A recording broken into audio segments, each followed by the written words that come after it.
Hey guys, it's Sohee here. I'm back with my next video log. I know it's been a long time, but I thought that now would be a good time to bring back another video.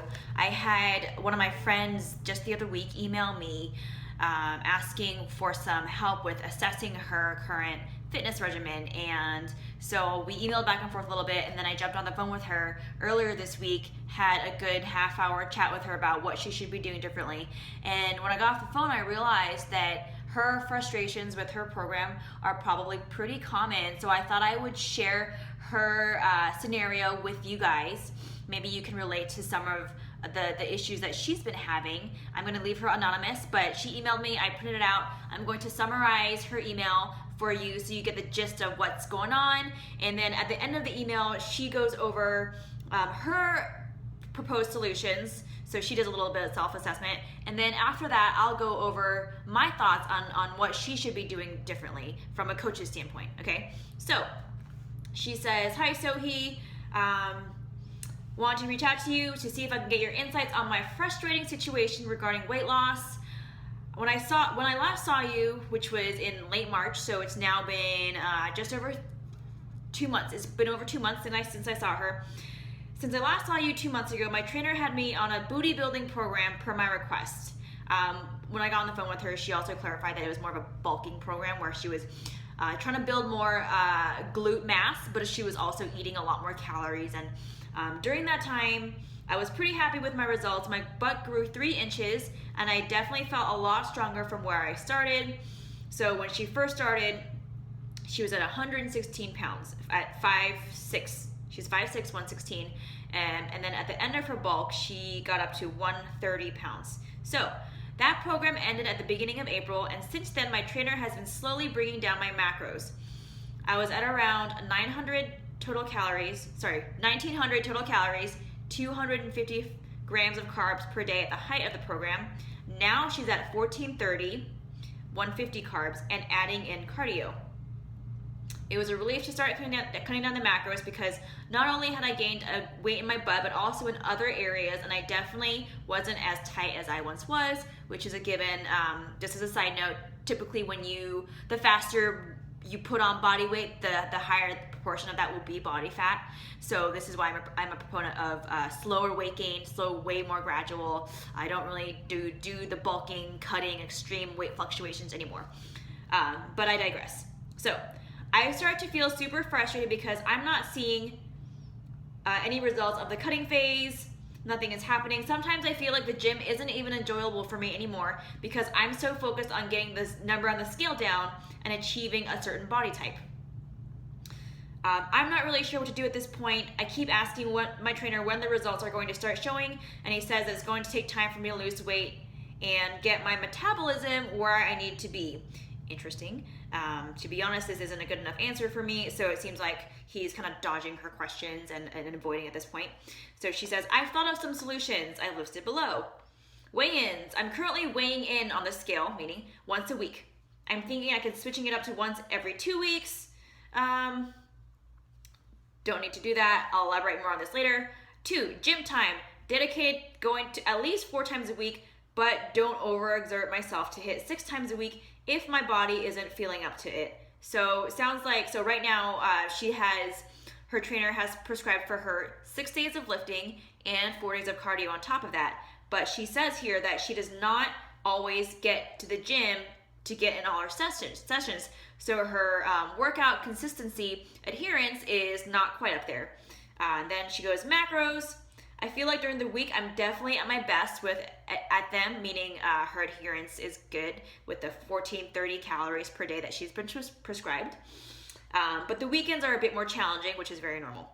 My roommate also is on this no dairy, no refined sugar, no grains, etc. diet, and it's worked really well for her. Interesting. Okay, I've tried to incorporate aspects of that into my diet as I go along too. Don't need to do that. We'll go into more in a little bit. But maybe I just need to concentrate on hitting my macros to the T. Ding, ding, ding. Circle back. Next one, patience. Yes, need to be patient. Body measurements. Okay, by body measurements, she refers to body circumference measurements. You mentioned this in one of your videos. Yes, I will link to that below.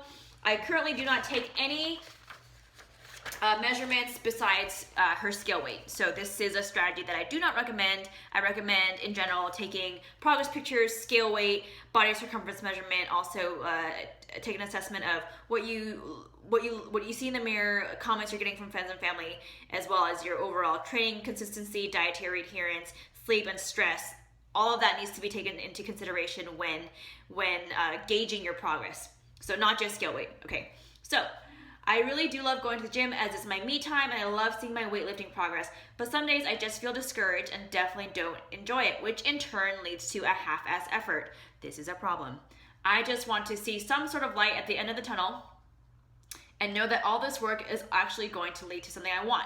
So overall, it sounds like she's doing her best, per her trust in her trainer, and she's feeling frustrated at this point because she's feeling like she's doing a lot of work and eating not very much for no return, essentially no return. And when she tries to get answers from her trainer, she kind of doesn't really get a straight answer that she's looking for. So she feels like she's spinning her wheels. She feels like she's at a dead end. I have a lot of thoughts on this. All right, now I'm going to take you through my assessment of her program from a coach's perspective. This is what I do for a living. I coach clients, primarily women, most general fat loss clients who just want to figure out how to shed some body fat, be happy with their bodies, have a peaceful relationship with food while still living their lives. This is what I do. So as I was reading her email, there were a number of red flags that jumped out at me. You may or may not have caught some of them as I was reading out her email, so I'm just gonna address them in order below. The biggest thing that I first wanna address before I forget was this part. My roommate also on this no dairy, no refined sugar, no grains diet. So she says no grains, etc., meaning that she's been restricting even more foods than that, and it's worked really well for her. This is one of the most common misconceptions regarding dieting and fat loss out there, is that if you cut out a certain food group, then the fat will melt off your body. Now, if you're familiar with flexible dieting, if you're familiar with the hierarchy of nutrition, you will understand that this is a myth. But it's very, very easy to fall into thinking this way. Why? Because high sugar, added sugar, refined sugars, etc., those foods tend to be more calorically dense. Think about how many calories are, let's say in a slice of cake, let's say 300 calories versus an apple, maybe 80 or 90.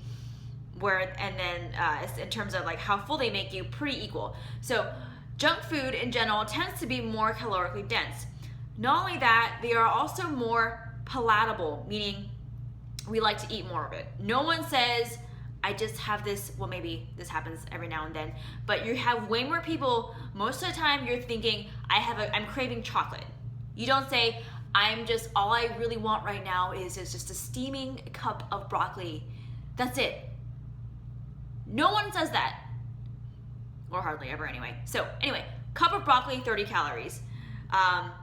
Chocolate bar, maybe 400 calories. There's a big difference there. So it's not that the actual food choices are inherently fattening. It's the calories that come along with those choices. So correlation is being confused with causation in this case. So I thought it'd be helpful to first take you through the hierarchy of nutrition really quickly to explain why individual food choices and cutting out specific foods will not necessarily give you the body that you want. The reason why it works for a lot of people is that when you cut out these foods, you necessarily cut out a lot of calories. It's the absence of the calories, not the individual foods, that puts you in an energy deficit, which then makes you shed body weight and you lean out that way. Do not confuse correlation with causation. So I'm just gonna, you're gonna have to, first of all, I have really, really terrible handwriting, just a warning. Do not judge me for this. I've had terrible handwriting my whole life. I've come to accept it. So, let's see here. I'm just gonna draw this real quick. Okay, this is the hierarchy, yes, spelled it right, of nutrition. So I'm gonna go over it really briefly. If you want to learn more about this in detail, I will link to Eric Helms of 3DMJ. Eric Helms is a really, really smart guy currently pursuing his PhD at the University of Auckland. He talks about the hierarchy of nutrition and got a whole video series on that. So I'm just gonna brush over this really briefly just to explain to you. When it comes to nutrition, focus on the bottom levels first, and then the top levels will be the least important. So at the bottom here, we'll use your calorie intake. This is your total intake for the day. Generally, if you consume fewer calories than you burn, then you will lose weight. If you are more or less equal, you will maintain your body weight. If you consume more calories than you're burning off, then you will put on body weight, in very, very, very simple terms, okay? Total calories. Then we have macronutrient breakdown of those calories. Remember the 3 macros: protein, carb, fat. 1 gram protein has 4 calories, 1 gram of carb has 4 calories, and 1 gram of fat has 9 calories. If you do the math, you can add it up and figure out your total caloric intake. But this, the macronutrient breakdown of your total calories can help in part determine your body composition. So, for example, 2 people can both be consuming 2,000 calories a day, but the person may be consuming a higher protein intake, maybe 150 grams of protein per day versus 30 grams of protein per day. The 150 grams of protein per day person will have a better body composition. This means probably a little bit more muscle mass and a little bit less body fat. And then carbs and fats, the ratios will depend upon your personal preference, your goals, your activity level, all that stuff. So macronutrient breakdown. Then we have micros. Now this is where a lot of people get confused. There's one more here. Micros. These are vitamins and minerals. This is what people are referring to when people say you can't eat that donut's bad for you. No one's arguing that a donut is healthier for you than a chicken breast. However, if you fit it into an overall calorie standpoint, yes, maybe it has 250 calories, but overall calories matter more than individual micros. So at the end of the day, 1 donut fit into your total calories is not gonna make or break you. It's not gonna hurt you, okay? Then you have up here, I'm gonna have to write small, nutrient timing and meal frequency. So, very, very quickly to summarize, we used to think that nutrient timing was the holy grail. We used to think that meal frequency was really important, and more specifically, we thought that eating more frequent, smaller meals to the tune of 6 to 7 meals per day was better to stoke the metabolic fire and also for muscle retention and muscle gaining purposes. We now know that it probably is not the case anymore. The biggest thing that matters is your personal preference. When do you feel your best? What meal frequency and nutrient timing strategy makes you feel your best? In general, I recommend consuming roughly 30 grams of protein per meal, and then for most people will feel better spacing their carbohydrate intake around their workouts, but otherwise not too important. And then at the very top, least important, we have supplements, okay? Interestingly, most people have this completely backwards where they obsess over supplements. I was one of those people who would spend tons of money on, like fat burners, CLA, all these great things. And I thought that if I just shelled out all the money, then the results would come. Didn't happen. I also thought that you have to eat 6 meals a day, doesn't matter the caloric intake. You have to eat your post-workout meal within 45 minutes of, as soon as you put your weight down, you gotta chug your protein shake. Not that important. Micros, not to say it's not important, but in the overall context of things, don't forget calories first and foremost, then macros, then micros, then you have nutrient timing and meal frequency, and finally supplements make a very, very minuscule difference. So this is to say, focus on your overall caloric intake first before worrying about anything else, all right? The next factor I wanna address is the fact that when her progress was stalling, her trainer solution was to cut more calories and prescribe more cardio. Now, if we go back to the hierarchy of nutrition really quick, yes, calorie intake matters. And in general, the more of a deficit you're in, the more weight you're going to lose. However, if you recall in her email, she admitted that her adherence to her prescribed intake was iffy at best. She was fine on the weekdays for the most part, but on the weekends she really struggled. And when I talked to her on the phone, she said that yes, she didn't track on the weekends and her calorie intake tended to be higher. This is where I explained to her 2 days of higher calorie eating can absolutely erase 5 days of strict adherence and can erase any deficit that you've worked to create throughout the week. Which is to say, dietary adherence or just your overall adherence to any fitness regimen is probably the most important factor. So you might be at an ideal caloric intake to shed body fat. However, if you are not able to consistently adhere to that intake, then maybe the calories are too low for you. So it might be better to maybe instead of having a deficit this big, decrease that deficit, but you'll be more consistent with hitting those numbers and you'll actually see better progress that way. So I told her that you probably need to eat a little more food actually. You don't have to cut your calories so low. You're gonna have an easier time with adherence, okay? Next thing I wanna go over is the what I call the hierarchy of fat loss. I'm gonna create another pyramid for it here also. Hierarchy of fat loss. Okay, now there is some gray area as far as what factor is more important than what, but here's my take on it. A lot of people, when they find that they've stalled, what do? Add more cardio, do more physical activity, which can work to an extent. However, this is how I want you to think about it.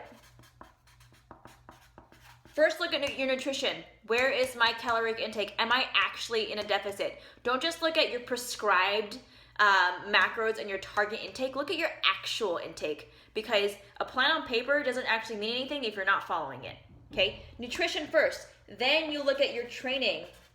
By training, I specifically mean resistance training, even more specifically, not the boot camp style classes where you do 100 reps of 100 different exercises. This is a strength training regimen based on progressive overload where you're actually lifting heavy weights in a variety of rep ranges, high, medium, low rep ranges, all of that matters. And I would make sure you have a sound training program, okay? Next one is, I'm gonna lump these two together, sleep and stress. These two factors can actually hinder your fat loss progress by a good bit. If you're not sleeping enough, not only does it affect you from a physiological standpoint, but also from a adherence standpoint, it can decrease your motivation to adhere to your nutrition, to decrease your motivation to hit it hard and get in all your workouts. Last one would be cardio conditioning. For me, this is the last resort that I look at. I try not, for most people, wow, that's bad handwriting. Sorry about that. For most people, I will try to stay away from this without first assessing these first three variables first. I will add cardio only on an as needed basis. This is not my first go-to. I will first look at nutrition, then resistance training, then sleep and stress. Finally, I'll say, okay, these are all fine. Okay, now we can add more physical activity. All right? With regards to resistance training, this goes for women just as well as men. You have to be making sure that your workouts, you're not just going through the motions, getting your reps in, not pushing with intensity. You have to be actually trying in the gym to get stronger. What builds the muscle keeps it. Most people, when they say they want to lose weight, what they really mean is they want to shed body fat and build or retain as much muscle mass as possible. No one says my goal is to be skinny fat. People want to be lean. Most people want to obtain that athletic look, which is completely fine. So if you're not prioritizing strength training with a goal of getting stronger over time, then you're not really making the most out of your time in the gym. To that end, it's really important that you're actually tracking your workouts. I recommend writing down the exercise, your sets, weight, and reps for every single session, and track them from week to week. It's really hard to accurately remember your numbers in your head all the time. Get out a pen and paper, get a training journal, and log what you're doing. I would much rather have you hitting the gym really, really hard 4 days a week, doing no cardio, but you're getting stronger from week to week in the main lifts, then have half-ass intensity workouts 6 days a week and do 4 days of cardio. And what's really happening is that the 4 days of cardio and all that physical activity is making you so tired that when it actually comes time to strength train, which is what should be important, you have no energy and you're getting weaker over time. And because you're getting weaker over time, you're actually losing muscle mass and you're wasting your efforts in the gym and you're spinning your wheels. You know what I think of that? Oh, I've wanted to use this for a long time. Oh, come on now. That ain't even bullshit. That's horseshit. That's horseshit is pretty much what I'm saying. Finally, my friend said that she was weighing herself on a scale just once a week. Scale weight is not inherently bad. I am very anti throw your scale weight away. I know there are a lot of people who proclaim that scale weight is useless. I very strongly disagree. I think it's a very important tool to gauge your progress. However, it should not be viewed in isolation. It can be a very valuable data point if you take it into proper context. By proper context, I mean I recommend at a minimum every 2 weeks. I like doing this, preferably on a day where you can sleep in. So after a full night's rest, you're well rested. Go to the bathroom before you eat your food, before you get your coffee, when you're preferably butt naked, so it's actually your true body weight. Get on the scale, record your morning weight under the same conditions every time. Then I also want you to take your body circumference measurements. I recommend at the very, very least waist measurement.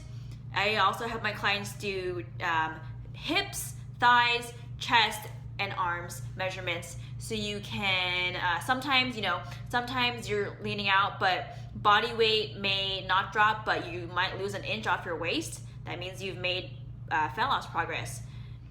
And then you also want to take progress pictures, same conditions every day. I try to do all these things at once. So body weight, I take my body weight, then I do body circumference measurements, then I take my progress pictures in the same outfit, same place in the house, under good lighting conditions. For women, I recommend sports bra and shorts, or a bikini. For men, just shorts or briefs will work fine. Front, full body shot, relaxed position. Side, same thing, back, relaxed position. And then also pay attention to how your clothes fit, if they've changed over time. Comments from your friends, because that can be very telling. They can notice changes in you that you may not see, because you're probably picking yourself apart in the mirror every day, whereas they don't see you as often as you see yourself. And then the last one to take into account is one, your dietary adherence. So how well have you been adhering to your program? If your calories have been through the roof, then you should not be surprised if you've made no progress, or if you actually backtracked a little bit. And also, how have your workouts been? Have you actually been getting stronger, or have you been losing strength or missing workouts? So take all those factors into consideration before you decide to change any of the fat loss variables. Before changing your nutrition, before anything, do an honest audit of how you've done from the past 2 weeks.